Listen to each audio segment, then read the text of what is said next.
रुख करेंगे एक बड़ी खबर का। दरअसल मुख्यमंत्री भजनलाल शर्मा का एक बड़ा एक्शन देखने को मिला है। भ्रष्टाचार, लापरवाही और अनुशासनहीनता के विरुद्ध कार्रवाई की गई है। 15 प्रकरणों में कुल 28 कार्मिकों के खिलाफ विभिन्न अनुशासनात्मक कार्रवाई का अनुमोदन किया गया, यानी कि मंजूरी दे दी गई है। राजस्थान प्रशासनिक सेवा के 2 अधिकारी निलंबित किए गए हैं। भ्रष्टाचार के 5 मामलों में दोषी कार्मिकों की पेंशन रोक दी गई है। तो इस वक्त की एक बड़ी खबर आपको बता रहे हैं राजस्थान से जुड़ी हुई कि किस तरीके से राजस्थान की भजनलाल सरकार भ्रष्टाचार के खिलाफ है। जीरो टॉलरेंस की नीति के साथ में जो सरकार काम कर रही है, उसी की ये बानगी है कि राजस्थान की सरकार ने एक बड़ा फैसला लिया है, एक्शन लिया है। भ्रष्टाचार, लापरवाही और अनुशासनहीनता के खिलाफ ये कार्रवाई की गई। 15 मामलों में कुल 28 कार्मिकों के खिलाफ विभिन्न अनुशासनात्मक कार्रवाई का अनुमोदन कर दिया गया है। इनमें राजस्थान प्रशासनिक सेवा के 2 अधिकारी शामिल हैं, यानी कि आरएएस हैं। 2 आरएएस अधिकारी निलंबित किए गए हैं। वहीं भ्रष्टाचार के 5 मामलों में दोषी कार्मिकों की पेंशन रोक दी गई है। जीरो टॉलरेंस की नीति के साथ राजस्थान की भजनलाल सरकार काम कर रही है। भ्रष्टाचार के खिलाफ एक बड़ा प्रहार, कड़ा प्रहार देखने को मिला है। भ्रष्ट, लापरवाह और अनुशासनहीन अधिकारियों के खिलाफ, कार्मिकों के खिलाफ ये कार्रवाई की गई। 15 प्रकरणों में कुल 28 कार्मिकों के खिलाफ ये अनुशासनात्मक कार्रवाई की गई है। 2 आरएएस अधिकारी निलंबित कर दिए गए हैं। इसके अलावा 5 मामलों में दोषी कार्मिकों की पेंशन रोक दी गई है। ये 5 जो मामले थे, इनमें भ्रष्टाचार से जुड़ा हुआ मामला था। और पॉलिटिकल एडिटर लाल सिंह फौजदार जुड़ चुके हैं। लाल सिंह, क्या कुछ ज्यादा जानकारी इस बड़े एक्शन को लेकर? देखिए दीपक, बिल्कुल भजनलाल सरकार भ्रष्टाचार के मामले में जीरो टॉलरेंस की नीति की तरफ आगे बढ़ रही है। और ऐसा आपने देखा हो, इससे पहले भी कार्रवाई की गई है। यहाँ तक कि जो अधिकारी अपने कार्यकाल के दौरान जिन्होंने भ्रष्टाचार किया और अब पदमुक्त हो गए, तो वो ये ना समझे कि उनके जो काले कारनामे छुप गए, उन पर भी लगातार कार्रवाई की जा रही है, उनकी पेंशन रोकी जा रही है। तो ये इस बात के उदाहरण है दीपक की कैसे भ्रष्टाचार को जीरो टॉलरेंस पर ले जाना है और एक सख्त संदेश देना है कि भ्रष्टाचार किसी भी सूरत में बर्दाश्त नहीं किया जाएगा। आज 15 प्रकरणों में कुल 28 कार्मिकों के विरुद्ध कार्रवाई की गई है। अलग अलग तरीके से कार्रवाई की गई है। राजस्थान प्रशासनिक सेवा के 2 अधिकारियों को निलंबित किया गया है और 5 मामलों में दोषी कार्मिकों की पेंशन रोकी गई है। तो ये संकेत भी है दीपक, और एक आने वाले तमाम उन लोगों के लिए जो कहीं ना कहीं अपने मन में भ्रष्टाचार को पनपा रहे हैं या ऐसा प्रयास कर रहे हैं, उनको भी एक सख्त चेतावनी है कि राजस्थान में भ्रष्टाचार बर्दाश्त नहीं किया जाएगा। जी दीपक, बहुत शुक्रिया आपका लाल सिंह फौजदार इस तमाम जानकारी के लिए। तो लाल सिंह फौजदार जो पॉलिटिकल एडिटर है, वो बता रहे थे कि भ्रष्टाचार बर्दाश्त नहीं होगा। यही राजस्थान की भजनलाल सरकार का 2 टूक संदेश है कर्मचारियों को, अधिकारियों को। अब खबर जयपुर नगर निगम हेरिटेज से जुड़ी हुई है। हेरिटेज निगम का किशनपुर जोन लगातार जर्जर भवनों पर कार्रवाई कर रहा है और ये कार्रवाई अब की बार बापू बाजार, चौड़ा रास्ता इलाके में की गई है। 5 जर्जर भवनों को अस्थायी तौर पर सीज कर दिया गया है। वहीं 6 जर्जर भवनों को 24 घंटे में मरम्मत कराने के लिए पाबंद किया गया। पिछले 2 हफ्ते में अब तक 2 दर्जन से ज्यादा जर्जर भवनों पर कार्रवाई की गई है। जोन उपायुक्त दिलीप भंबानी, इंजीनियरिंग विंग के लक्ष्मी नारायण मीणा इस दौरान मौजूद रहे हैं। तो बड़ी खबर आपको बता रहे हैं। आपको याद होगा, सुभाष चौक इलाके में एक हादसा हुआ था जब बारिश के दौरान जर्जर भवन गिर गया था और उसमें 2 लोगों की मौत का मामला सामने आया था। एक बच्चे की मौत हुई थी और एक युवक की मौत हो गई थी। उसके बाद में लगातार हेरिटेज नगर निगम प्रशासन जो है वो कार्रवाइयाँ कर रहा है जर्जर भवनों के खिलाफ। और इसी बीच जो सीजर की कार्रवाई है वो भी की गई है।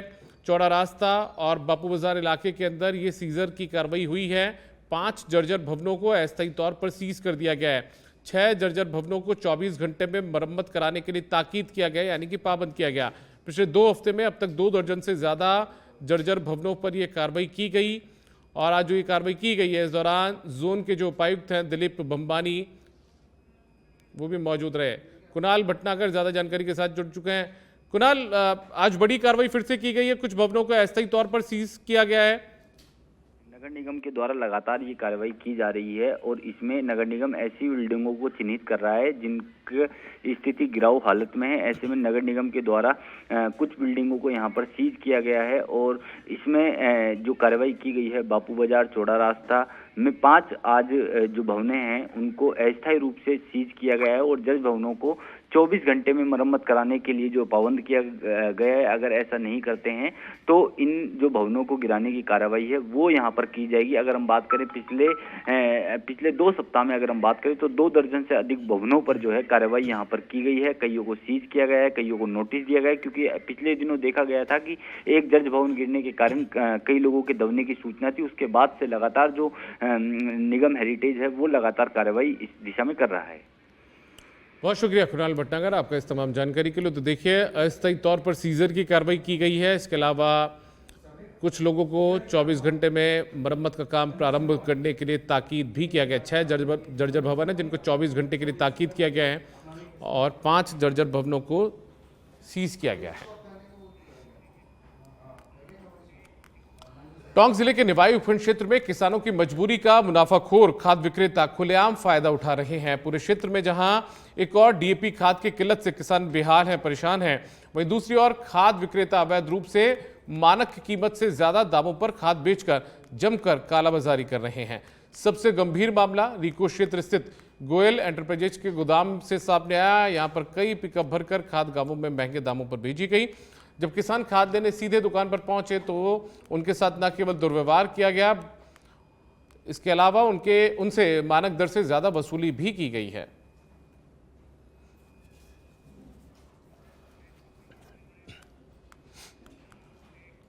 अलवर के राजगढ़ से खबर है। यहां पर ग्राम पंचायत बैरेर में पिछले 3 दिनों से चल रहा राजेंद्र बैरेर का आमरण अनशन आज समाप्त हो गया है। यह अनशन तब खत्म हुआ जब सरकार ने बैरेर की सभी मांगों को मान लिया। विधायक ने मौके पर पहुंचकर राजेंद्र को जूस पिलाकर यह अनशन तोड़वाया है। विधायक मांगीलाल मीणा ने कहा कि खेल मैदान को 5 लाख रुपए दिए जाएंगे। इस बात की घोषणा भी उन्होंने की है।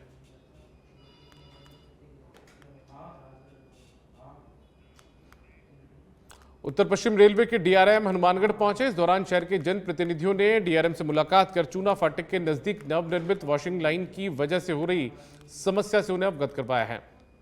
डीआरएम ने आश्वस्त किया कि जल्द से जल्द इस समस्या का समाधान करवाया जाएगा। वहीं इस मौके पर निवर्तमान वार्ड पार्षद सुरेश धमीजा, राजेंद्र चौधरी समेत अन्य जनप्रतिनिधि मौजूद रहे हैं।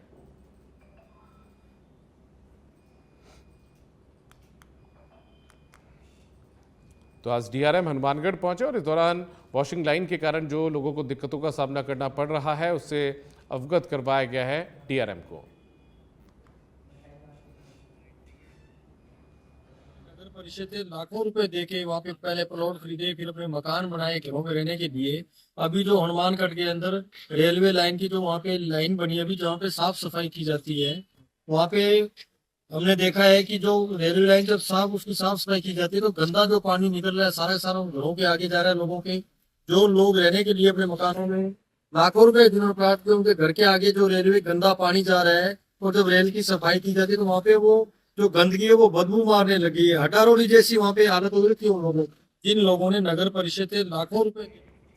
भरतपुर के रुदावल क्षेत्र में एक दर्दनाक हादसा हुआ है। गहनौली मोड़ के नगला दीवान में गंभीर नदी के रपट पर एक ट्रैक्टर ट्रॉली समेत ड्राइवर नदी में बह गया, जिससे उसकी मौके पर मौत हो गई।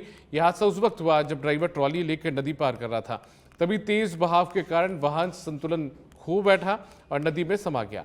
घटना की सूचना मिलते ही गहनौली मोड़ पुलिस मौके पर पहुंची और रेस्क्यू अभियान चलाया गया। काफी मशक्कत के बाद ड्राइवर का शव निकाला गया है। मृतक अमीचंद सन अमृत सिंह नगला छितरिया का जगनीर इलाके का रहने वाला था। यहाँ पे ट्रैक्टर ट्रॉली लेकर के करब नगला दीवान में जा रहा था। खाली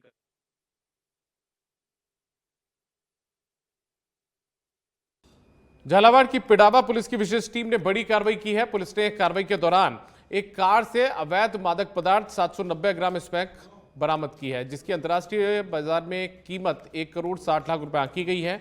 एनडीपीएस एक्ट की धारा 30 के तहत जिले में 7वीं बड़ी ये कार्रवाई की गई। आरोपियों से मादक पदार्थ खरीद के लिए रखे 10 लाख रुपए भी नगद बरामद किए गए हैं। साथ ही अवैध मादक पदार्थ के परिवहन में इस्तेमाल की गई कार को भी जब्त किया गया। 4 आरोपियों को गिरफ्तार करने में सफलता अर्जित की गई है।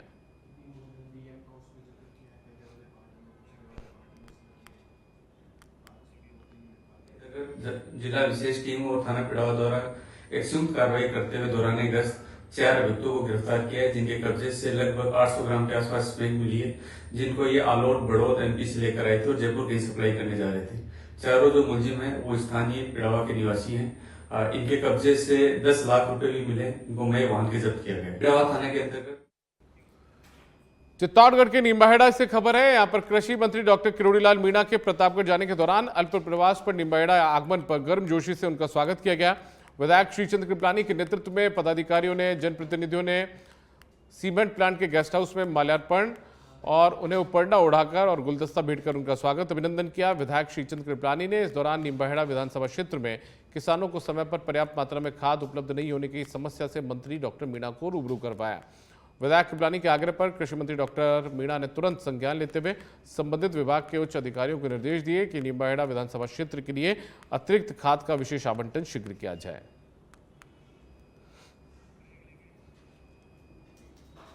खबर बूंदी से। यहां पर उप महानिरीक्षक पुलिस कोटा रेंज कोटा राजेंद्र प्रसाद गोयल ने तालेरा थाने में जनसुनवाई की। जनसुनवाई में मिली शिकायतों का मौके पर निस्तारण किया गया। वहीं अन्य शिकायतों का निराकरण त्वरित और प्रभावी ढंग से करने के लिए संबंधित अधिकारियों को दिशा निर्देश दिए गए।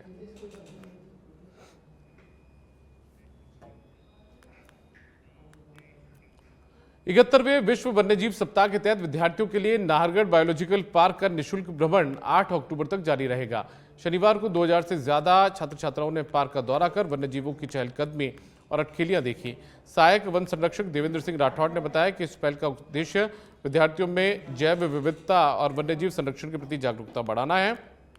भ्रमण के दौरान विशेषज्ञों ने छात्रों को विभिन्न प्रजातियों, उनके प्राकृतिक व्यवहार और संरक्षण से जुड़ी जानकारियां दी हैं।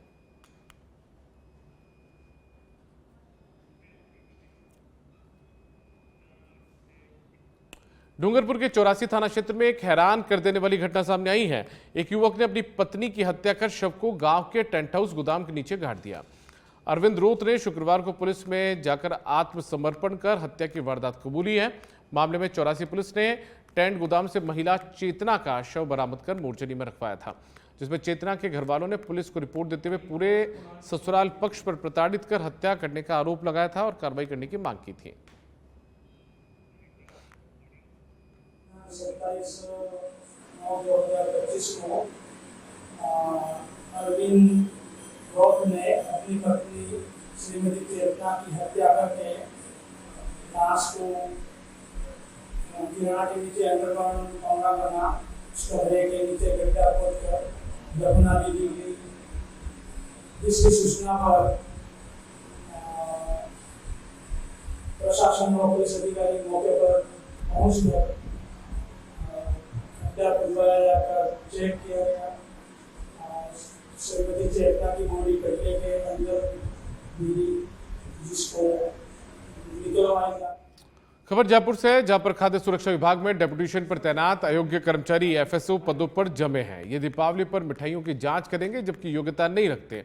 वहीं साल 2019 और 2022 की एफएसओ भर्तियां कोर्ट में अटकी हैं। योग्य कार्मिक नियमों की अनदेखी और अधिकारियों पर मौन रहने का गंभीर सवाल खड़े कर रहे हैं।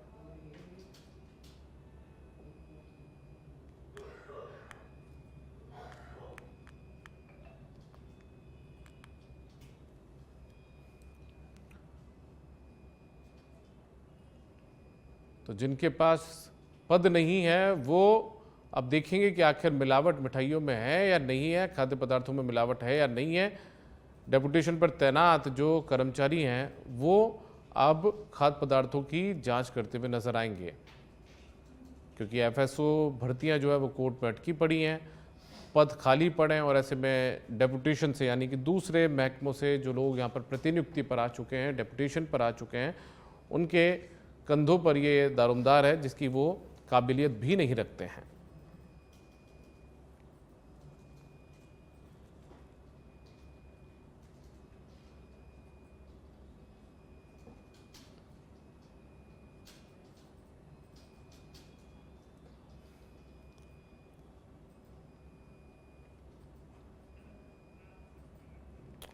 कुणाल भटनागर ज्यादा जानकारी के साथ हमारे सहयोगी जुड़ चुके हैं। कुणाल, आखिर ये पूरा मामला क्या है, थोड़ा तफसील से समझना चाहेंगे आपसे। देखिए, आपको बता दें, फूड सेफ्टी ऑफिसर जो खाद्य विभाग में एक महत्वपूर्ण पोस्ट होती है, उसमें जो कर्मचारी लग रहे थे, क्योंकि उसमें भर्ती नहीं हुई थी काफी समय से, ऐसी स्थिति में 2011 से जो है डेपुटेशन पर कई विभाग के कर्मचारियों को लाया गया था।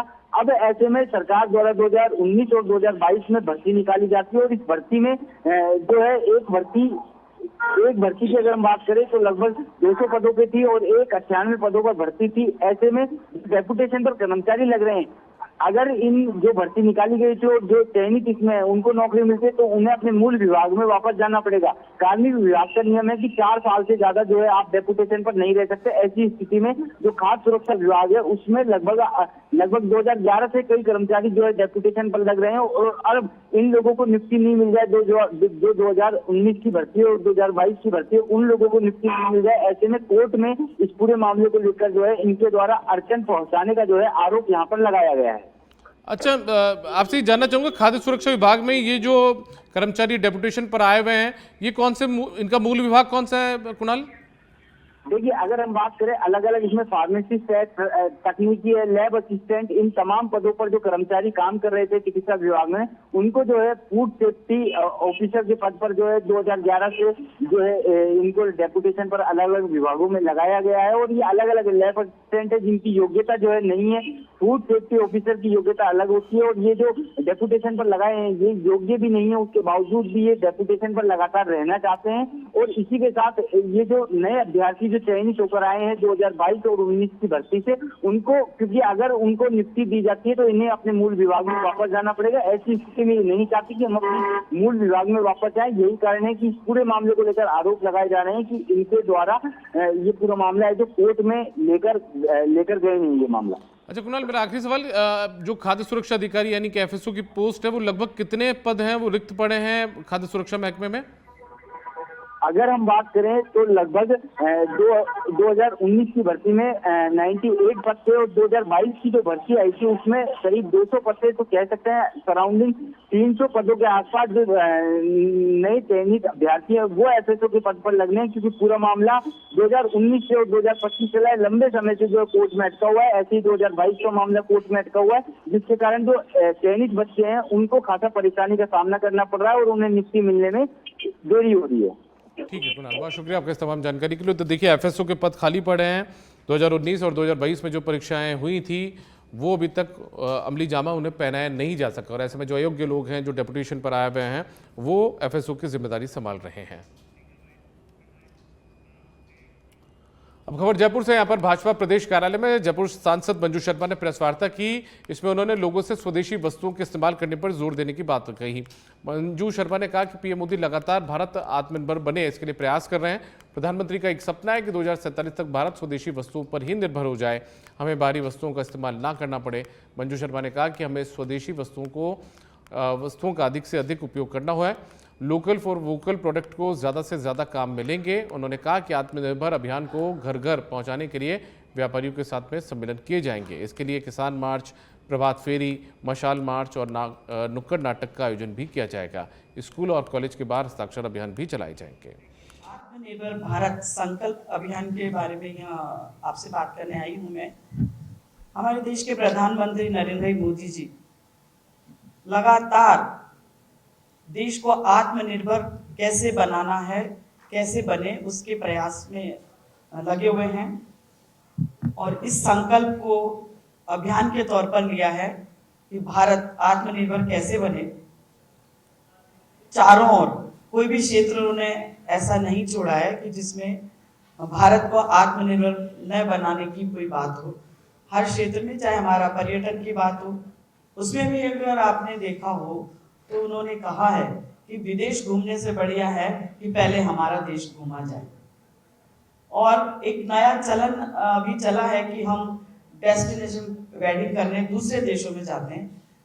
तो साफ तौर से प्रधानमंत्री जी का ये कहना था कि हमारे देश में भी बहुत सारी जगह ऐसी हैं जहां पर आप जाकर के और विवाह संपन्न कर सकते हैं। और इसको घर घर तक पहुंचाने के लिए आत्मनिर्भर भारत संकल्प को, अभियान को घर घर तक पहुंचाने के लिए कुछ सम्मेलन भी किए जाएंगे उद्योगपतियों के साथ मिलकर, सहभागिता निश्चित व्यावसायिक संगठनों के साथ मिलकर, और इसको घर घर तक पहुंचाने के लिए अनेकों कार्यक्रम भी करने होंगे। प्रभात फेरी भी निकालेंगे, किसान मार्च भी करेंगे, मशाल यात्रा भी होगी, स्वदेशी के मेले भी लगेंगे, नुक्कड़ नाटक के माध्यम से भी ये बात आत्मनिर्भर भारत कैसे हो उसको पहुंचाने की बात की जाएगी और स्वदेशी के उत्पाद को ज्यादा से ज्यादा बढ़ावा दें, इसका घर घर तक पहुंचाने की ये बात करी जाएगी, क्योंकि हमें घर की रसोई से शुरू करना होगा। एक एक चीज हम जब सुबह उठते हैं तब से लेके हमारा पेस्ट, हमारा ब्रश, वो भी हमारे भारत में बना हुआ हो, ये सब लोगों को कहने के लिए, पहुंचाने की